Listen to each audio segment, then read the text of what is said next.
उसको अब कहते हैं हिंदू एकता। मुसलमान कहाँ जाएगा?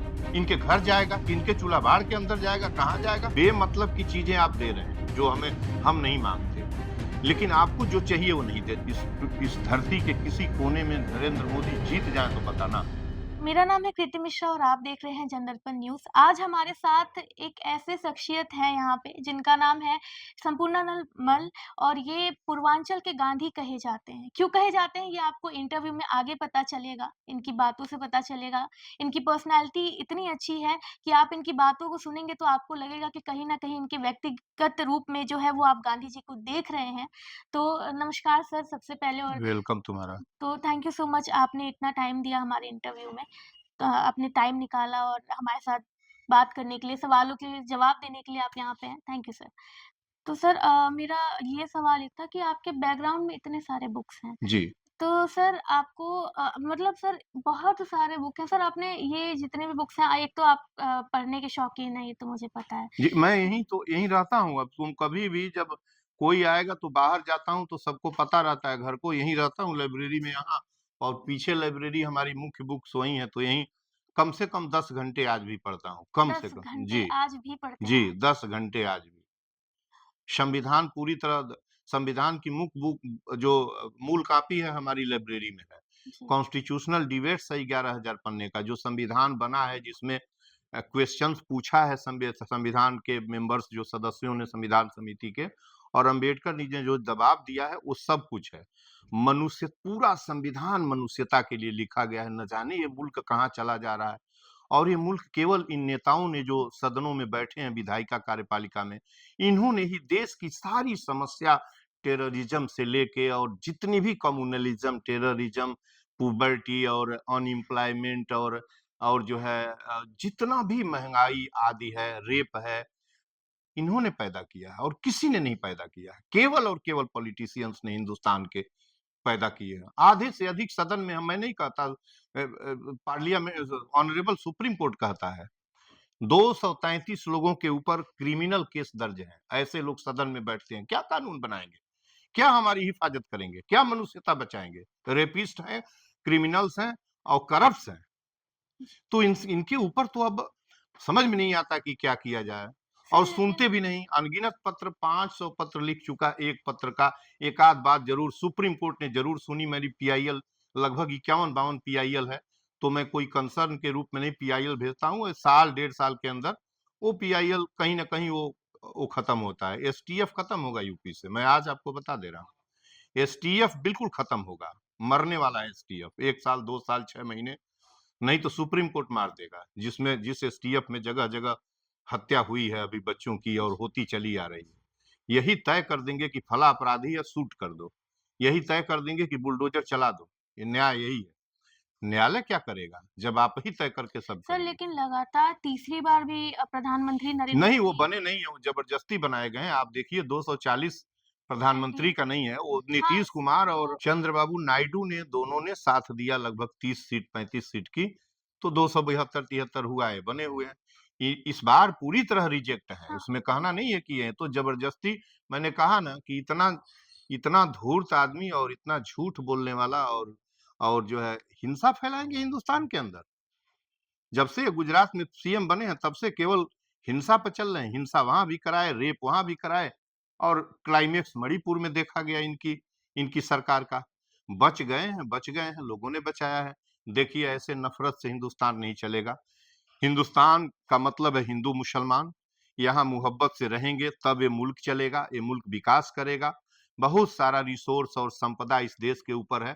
ये सब लुटेरे खा रहे हैं इस मुल्क को। और हमको धर्म धर्म में उलझा दिए हैं, हमको रिलीजन में, मंदिर में, मस्जिद में, झंडे में, और जो है हरा झंडा, भगवा झंडा, मंदिर में पत्थर में प्राण डालते हैं और पूरा खजड़ी बजवाते हैं। पत्थर में प्राण डालते हैं, अपनी माँ को जिंदा नहीं कर पाएंगे। और हम सभी उसमें भरोसा करके न जाने किस तरीके से कहाँ हम चलते चले जा रहे हैं। इसलिए सर मैं ये जो तुमको ये कह रहा हूँ कि पढ़ना जितना ही पढ़ोगी। मैं इतनी बात इसलिए कह रहा हूँ निडर होके कि मैं पढ़ा हूँ, और मुझे निडर हूँ कि मुझे जेल सर खाने, हमको जेल खाने ले गए तो इनकी ईंट से ईंट बजा दूंगा जेल के अंदर। ले चल के देख लें। मैं कोई जमानत नहीं कराने जाऊंगा जब तक मैं चोरी नहीं करता, जब तक मैं कोई गंदा हरकत नहीं करता। हमको जब तक मैं किसी को हत्या के नाम पर सुई नहीं चुभोता, हमको पकड़ेगा कौन? हमारा ये राइट है नरेंद्र मोदी को कहना कि ये सांप्रदायिकता फैला रहे हैं हिंदुस्तान के अंदर। इसलिए कि इससे भी जघन्य बात इस पेपर में रखा हुआ, उनका स्टेटमेंट में रखा हूं।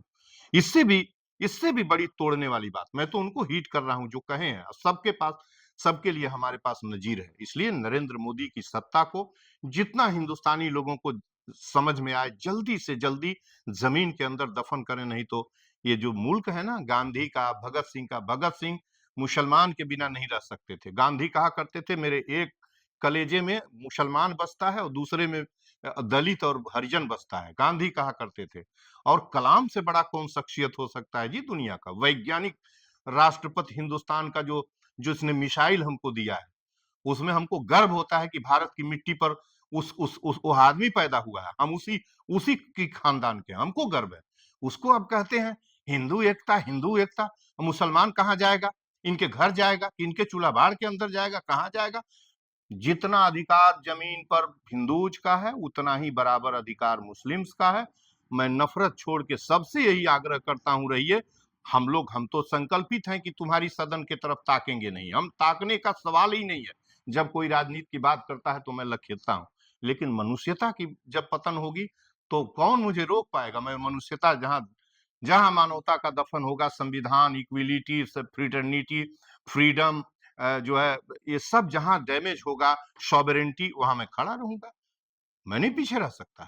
सर ये तो है आपका कि खड़े रह मतलब एक सवाल मेरा ये था कि सर आपने अभी अपने स्टेटमेंट में कहा कि पत्थर में प्राण लोग समझते हैं पत्थर में प्राण है उसको पूछते हैं। जी। सर ये तो एक रिलीजियस मैटर हो गया, लोगों के नहीं, लिए वो रिलीजियस मैटर विश्वास नहीं है। का ये इसी को कहते हैं अंधविश्वास, इसलिए कि ये अनसाइंटिफिक है। और जो कॉन्स्टिट्यूशन का जो जो जो पार्ट 4 है, जो जो मौलिक कर्तव्य है, नागरिकों का मौलिक कर्तव्य है, ठीक 10 मौलिक कर्तव्य हैं, उसमें एक मौलिक कर्तव्य है to develop scientific temper and humanity.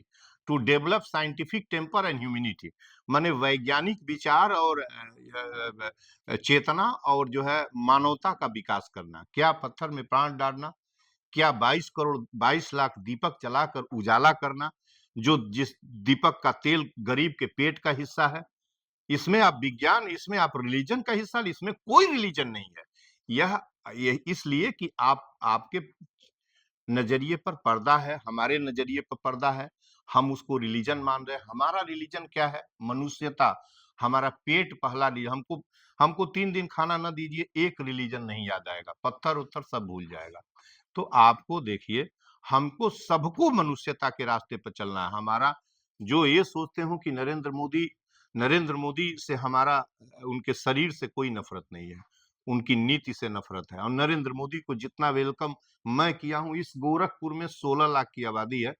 कोई एक आदमी आके बताए कि नरेंद्र मोदी के साथ को कहाँ वो था?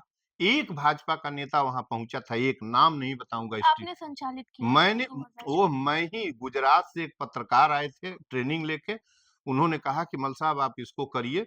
और सभी लोग कांग्रेस के विरोध में उस समय थे, उसकी जो भ्रष्टाचार करप्शन था, तो सभी कांग्रेस को विदा करना चाहते थे।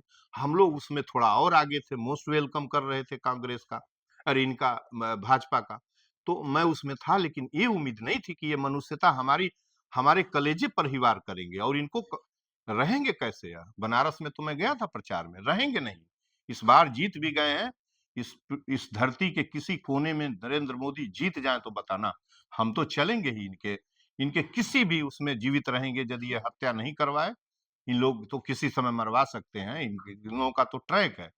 हत्या नहीं करवाए तो इनकी पूरी सत्ता का दफन होना है। मैं बता दूं, वो पूछ रही थी हमसे सवाल, इनकी पूरी सत्ता का दफन होना है। इसलिए कि मनुष्यता के रास्ते से ये पार्टी बिल्कुल हट गई है। ये समझती है कि 80% हिंदुओं को बरगला के उनको एक जगह करके हम चुनाव में जीतते रहेंगे। ऐसा नहीं, बिल्कुल ऐसा नहीं है। सबसे प्रोमिनेंट और इम्पोर्टेंट फिगर ही जो है स्ट्रांगली अपोज में है, इनके जगह जगह प्रतिरोध है। ऐसा ऐसा नहीं है कि इनको जो कम पढ़े लिखे हैं, जिनको ये पैसे से फोड़ ले रहे हैं, जिनको खाते में पैसा डाल रहे हैं, एक से एक तरीका वोट बटोरने का। तो देखो, अ, मनुष्यता नहीं बच रही है और बहुत मुझे कष्ट है इस बात का। और तुम्हारे इंटरव्यू लेने का मुझे अच्छा लगा कि कम से कम अभी विद्यार्थी हो और इतनी चेतना है तुमको कि लग रहा है कि हाँ, तुमने सवाल ठीक किया है, उसने भी सवाल ठीक किया, वो भी सवाल ठीक कर रही थी। ऐसे ही करो, लेकिन एकदम जुटे रहो कि हमको कुछ गलत नहीं चाहिए। हमको मोदी से और राहुल गांधी से और ये जो अखिलेश सिंह यादव हैं, चाहे नीतीश जी हैं, किसी से कुछ भी लेना देना नहीं। हुँ। हमें मनुष्यता चाहिए, रोजगार चाहिए। हम फटे हाल जुआ 20 साल, 25 साल, 30 साल का 7,000, 5,000, 500 रुपए के लिए अपना पूरा उसकी उसकी लाइफ म्यूट हो रही है। ये नहीं समझ में आ रहा है। हमने तो नहीं मांगा मेरे सड़क के पर निकलते ही हमको एक्सप्रेसवे दे दो, इंटरनेशनल एयरपोर्ट दे दो, वंदे भारत हमारी वो पुरानी ट्रेन क्यों नहीं देते कि हम 125 रुपए में लखनऊ चले जाएं। हमारे पास तो एक पैसे नहीं है। मतलब इतना इसने इस हिंदुस्तान को, हिंदुस्तान समझा ही नहीं सत्ता में आने के बाद कि हम जिस सत्ता में आए हैं, इस ये हिंदुस्तान कैसा था, हमको कहाँ ले जाना है, इस देश को पतन कर दिया हिंदुस्तान का। मुट्ठी भर 12 लाख करोड़ रुपया अकेले अडानी के घर में जमा है, और 80 करोड़ लोग 5 किलो अनाज में अपना जीवन तलाश रहे हैं, 22 करोड़ कुपोषित हैं। हम कैसे भी भरोसा करें ऐसी सत्ता पर? मैं ऐसी सत्ता पर भरोसा नहीं कर सकता। मतलब ये कि ज़मीनी स्तर पे जो लोग हैं, उनके राइट्स के साथ वायलेशन हो रहा है और दूसरा ये कि उनके माँगे पूरी नहीं, जैसे आप देख रहे हैं स्टूडेंट्स की माँगे नहीं पूरी हो रही है, बेसिक जो ह्यूमन नीड्स हैं, उनको पूरा करने के बजाय जो है सरकार अलग-अलग तरीके की चीज़ें बनवा रही हैं, जो कि शायद बिल्कुल, उसको नीडेड हाँ नहीं जी, है। हाँ जी। ये बिल्कुल, बिल्कुल, बेमतलब की चीज़ें आप दे रहे हैं, जो हम नहीं माँगते। लेकिन आपको जो चाहिए वो नहीं दे। जैसे वाइस चांसलर को मैंने खत लिखा है, वो खत आपको पता नहीं, आज ऐलान हुआ है कि ये एग्रीकल्चर के लिए एक हॉस्टल देंगे। मैंने जब इन्होंने कहा कि मल्टीपर्पज़ ऑडिटोरियम हम यहाँ बनेगा और 38-39 कितने करोड़ का बनेगा, मैंने उसी समय खत लिखा कि पहले आप एक रीच लाइब्रेरी यहाँ दीजिए, कुछ नहीं है लाइब्रेरी के नाम पर। फैकल्टी रीच करिए, एक कैंटीन, डे का कैंटीन दीजिए जिसमें लंच मिले और ब्रेकफास्ट मिले, शाम को कैंटीन बंद हो जाए। 3 नवीन हॉस्टल दीजिए, ऑडिटोरियम दे रहे हैं, साफ-सुथरी सड़क दे रहे हैं, नाली दे रहे हैं, भव्य गेट दे रहे हैं, अंदर कुछ नहीं है, न पढ़ाने वाला है, न पढ़ने वाला है, इतना-इतना फीस बटोर रहे हैं। प्राइवेट शिक्षकों को सिर्फ रिसर्च कराएँगे, जो स्व फाइनेंस में जो शिक्षक हैं, जो शिक्षक परमानेंट वहाँ हैं, उनका रिसर्च देखिए, इमला और गाइड लिख के बैठे हुए हैं। उनका रिसर्च वही जानते हैं, कोई कहीं संदर्भ बस नहीं आएगा। ऐसा तो हाल है, शिक्षा को यहाँ ये सब तोड़ लाए हैं। शिक्षा को दफन कर लाया है सरकार ने, और शिक्षा ही वो चीज़ है जिसको मार दीजिए, तो आप जिसको चाहिए जहाँ सत्ता में ले जाइए। और ये सरकार जान गई है कि शिक्षा को मारना है, प्राइवेट सेक्टर में दे दीजिए। मैं बार-बार कह रहा हूँ कि एक समान शुल्क रहित शिक्षा कर दीजिए, जी। जिसमें अमीर का, गरीब का लड़का सब एक साथ पढ़े। इस पर एक हाई कोर्ट का डिसीजन भी है, मानते नहीं। मतलब एकदम जैसे सभ्यता का, पढ़ने का कोई कोई असर न हो आदमी के ऊपर, उस तरह की सत्ता चल रही है। मैं नहीं कह रहा हूँ कि इसी सत्ता में आके आया है, ना ना, ये पहले से चला आ रहा है। इस सत्ता में और है, इस सत्ता ने धर्म को वो बना लिया, मोहरा बना लिया कि ले आइए, हाँ रिलीजियस फैक्ट्स को हम देंगे और इस पर डाइवर्ट करेंगे, हिंदू समाज को अलग कर देंगे, मुसलमान को अलग कर देंगे। मुसलमान, ये हिंदुस्तान है तो मुसलमान और हिंदू के कारण है, कहीं किसी एक हिंदू के कारण नहीं है। दोनों की एकता से आज हम इतनी बात कर पा रहे हैं, समझ गई ना? नहीं जी। तो नहीं कर पाते। यही है। तो बेसिकली सर का भी मोटिव है, जो जो सर ने जो चीज़ कही, वो तमाम जितने भी भारतीय हैं, उनके वो जो राइट्स को नेग्लेक्ट किया जा रहा है, वॉयलेट किया जा रहा है। बेसिकली सर का ये एक पॉइंट ऑफ व्यू मैं बताती हूँ, तो मतलब ये है कि आम आदमी का जो हक है, उन्हें मिलना चाहिए। सरकार कोई भी हो, अगर वो हक उन्हें नहीं राइट। मिल रही है, तो वो सरकार अपना काम नहीं कर रही है। अगर जनता के हक को, जनता की नीड्स को वो नहीं समझ रही है तो। तो ये थे हमारे साथ संपूर्णानंद मल जी, तो thank you so much sir, thank प्रणाम, यू सो प्रणाम। मच। आपको भी धन्यवाद, आपके चैनल को भी बहुत-बहुत धन्यवाद कि आप अच्छा सवाल भी मनुष्यता से और जीवन से जुड़ा सवाल आप लोगों ने कहा, दोनों बेटियों ने, बहुत हमको अच्छा लगा। धन्यवाद। Thank you sir. तो ऐसे ही तमाम खबरों के लिए जुड़े रहिए हमारे साथ, देखते रहिए जनदर्पण न्यूज़। Thank you.